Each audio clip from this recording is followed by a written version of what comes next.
Hi, I'm Mitch Gallagher. Welcome to Sweetwater Sound Check. We've got some fun stuff for you to check out today. We've got new products from Burl Audio, really incredible stuff. And to tell us all about it, we've got Will Kahn here. Great to see you, man. Thank you so much for having me in. Appreciate you taking time to visit us again and giving us a tour here. Now, this is the B16 Mothership chassis, and we've got some modules in here, but this isn't the first chassis you guys have come out with. Absolutely not. So I've been around Burl Audio for 10 years, and when I first started working out of the recording studio where Rich Williams developed the Burl Audio Mothership and all the other gear, the Mothership just blew me away. It was the B80 Mothership. It was a 10-slot chassis, and when it started out, there was only one input card, one output card, and a Pro Tools connection. That was it. So now here we are many years later, and the B16 is a 2-slot chassis with a motherboard, and it's really incredible because you have the zero compromise.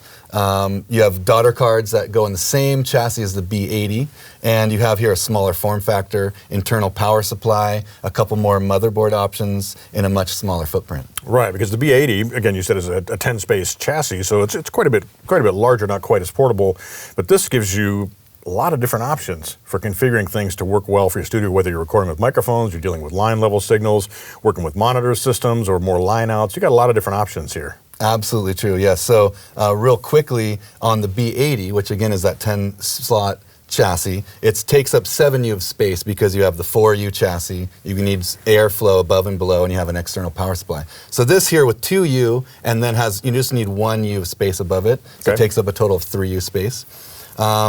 This is just an incredibly compact version of the same exact thing. We're using the exact same daughter cards you'd find in the B80 here in the B16.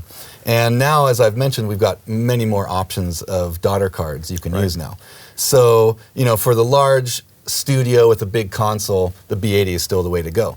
But if you're more in the home space, or you maybe just don't have as many channels that you need, the B16 is an incredible option. Also a great option if you're, for example, here we've got 4 microphone inputs, so this is a great portable recording solution. Absolutely. So that was one of the things that I've really been waiting for myself, is I've had a lot, you know, I deal with answering the phones a lot and hear different requests from people. And so this is much more of a kind of all-in-one interface that we have right here. Again, you have either line in or mic pre if you want, and then you have line out, and you also have a controller and monitor. Okay.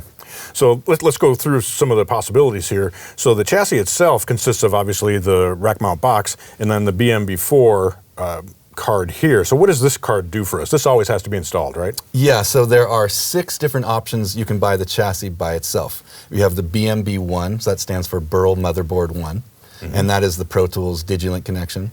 You have BMB2, which is Maddie, BMB3, which is Dante. This is the BMB4, which is our Wave SoundGrid motherboard. You have BMB5, which is USB 2.0, and the BMB6, which we just released, is an AES EBU connection. Okay, so you can connect this, as we have it connected here today, basically directly into the computer, and in this case, just using a Cat5 cable. Just hooks us right up, but like you mentioned, other Pro Tools options and things as well. And this card also gives you synchronization possibilities on the back as well, so it provides some of those functions? Well, what's really great about SoundGrid, it does use a Cat6 actually. Okay. Cat6, Cat5e, Cat6, Cat7 is all fine. There are word clock outs if you have other digital devices you need to connect with, clock with. And what's really great about SoundGrid is it is an Ethernet connection directly to your computer if you want, or you can run it to a gigabit Ethernet switch and run it through a network.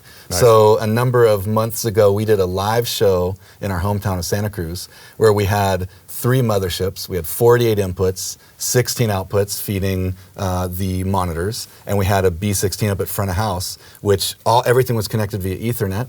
And we routed all, the monitor mixes, all the mics on stage running as a stage box, and then the B16 at front house ran the outputs to the mains. Nice. So it really is a scalable solution when you combine it with all the other possibilities and the different options for the motherboard cards. Absolutely. So we've got the chassis. You have to have one of those 6 motherboard cards installed for it to function. And then we have 2 slots that are available. Now, what kind of things can we put into those slots? So on the A to D side, you have the BAD 8, which is an 8-channel line level in. The new BAD 4M, which is our 4-channel A to D for mixing and mastering. And that kind of takes after the B2 Bomber. So you have 2 things there on the BAD 4M. You have a attenuation for channels 1 and 2, and another one for 3 and 4. So you can adjust 2 channels at a time. And as you know, it's a really great feature of the B2 Bomber is you can increase or decrease your headroom depending on the type of sound you're going for. Right, and get more of that Transformers effect on the signal. Exactly. And then for the first time, the BAD 4M has an option where you can turn off the BX1 input transformer. And this is the first Burl Audio A to D without a transformer. Back in the days when Rich used to work for UA, long ago he did the 2192, which is still used to this day. A lot of people love it, a very clean way to get back in. Right. And some of our heavy-duty Mothership users sometimes might use a 2192 to come back in because they wanted that option possibly without the transformer. Well, now you have the full Burl solution where if you want to use the transformer, you keep it in. If you want to bypass the transformer, you can use our proprietary op amps on the way in. So incredibly versatile. That's the BAD 4M. And then this is a card I'm really excited about. This is the B4. The B4 is a mic pre and A to D all in one card. Okay. So if you want to use the mic pre, you add gain to it. You can just turn up the attenuator here on the front. And if you want to use an external pre or you're coming in line level, you just simply click it down to line in. And what's really important about this feature is that it's not simply a mic pre circuit with a resistor or something that's padding it down. It's true line level in. You're bypassing the gain of the mic pre, and you're using different taps in the transformer to go one-to-one in like that. So the beauty of this mic pre is it's not going to be the biggest, fattest sound you can get by adding a bunch of gain on a mic pre. It's going to give you arguably one of the best, most clear, pristine recordings possible. Nice. So that's sort of an interesting point that you bring up there, because Burl Audio has always had a reputation for sounding great, of course, for sounding transparent, but also you can add that kind of analog flavor to it with the transformers and the way you could set up the gain structuring and things.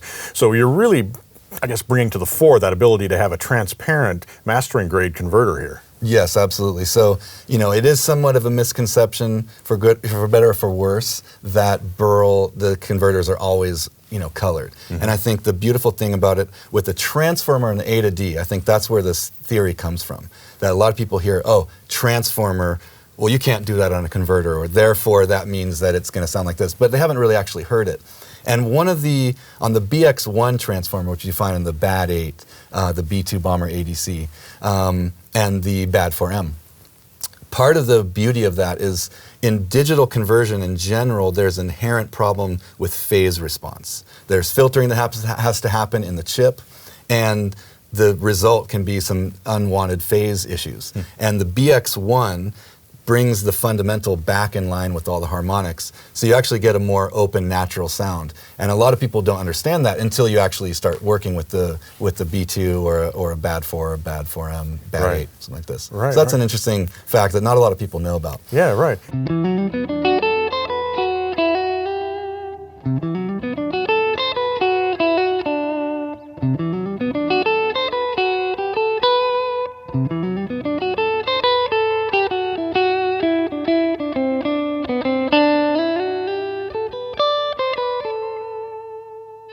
So I didn't mean to derail the conversation there. We were talking about the A to D options, which is the mic preamp, the 8-channel, and the 4-channel. But then we also have an output slot. Absolutely. So you really could use these slots any way you want. If you're only tracking, you could fill it with A to D. But I have it set with A to D and D to A on both here. So on the D to A side of the options that we have, you have a BDA4M, which is our 4-channel D to A that has BX5 transformers on it. That's part of our next gen circuitry, but it's got the BX5 transformer always in the circuit. So you're having the same actual transformer we have in the B32 Vancouver. Then we have the BDA4M, which is the mirror image of the bad 4M that we just were speaking of. So you have a BX5 transformer you can select on or off, and you also have an attenuator, just like the B2 Bomber DAC. So we also have the BDA8, which is our regular 8-channel line level out. And then here, we're releasing this card. We've just been shipping for just a matter of weeks now.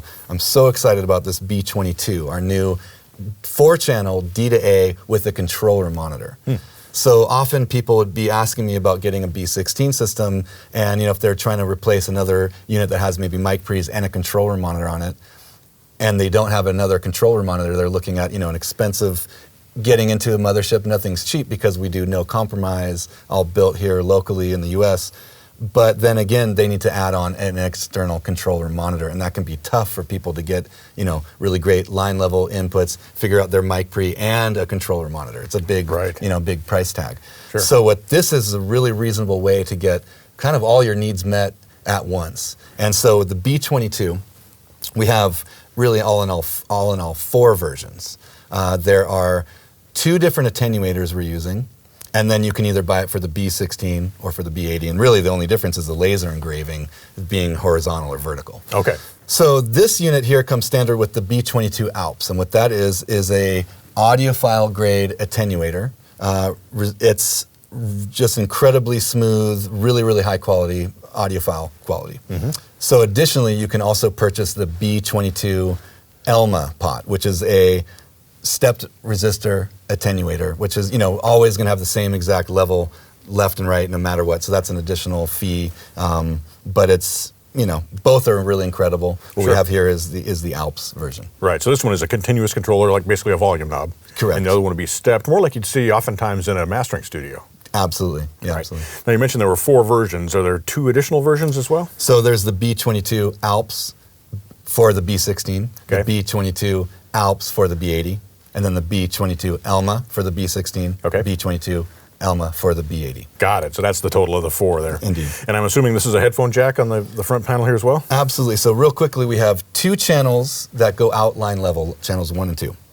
Then outputs 3 and 4 toggle between mute, speaker A, speaker B, or headphones. I see. So that allows you complete control room monitoring, as well as having that pristine, if you will, line out that doesn't have any attenuation or anything on it. Absolutely, yeah. Right.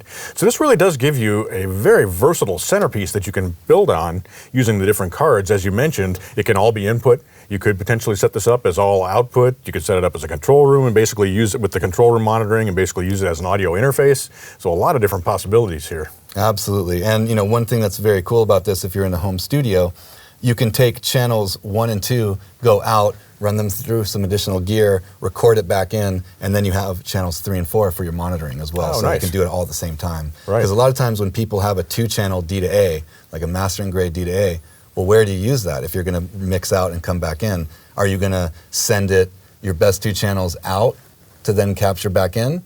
And in that case, what do you monitor with? Right. And so in this case, it's the best of both worlds. You have the line level out and another 2 channels for monitor. Well, thanks so much for coming in and showing this to us, the B16 Mothership, the various card options and things. It's a super versatile system. We found as we were using it here to record the music that you heard during this video, very easy to use, and obviously it sounds incredible. My absolute pleasure. Thanks for having me once again. Great to see you. All right. And thank you for joining me for Sweetwater Soundcheck. I'm Mitch Gallagher.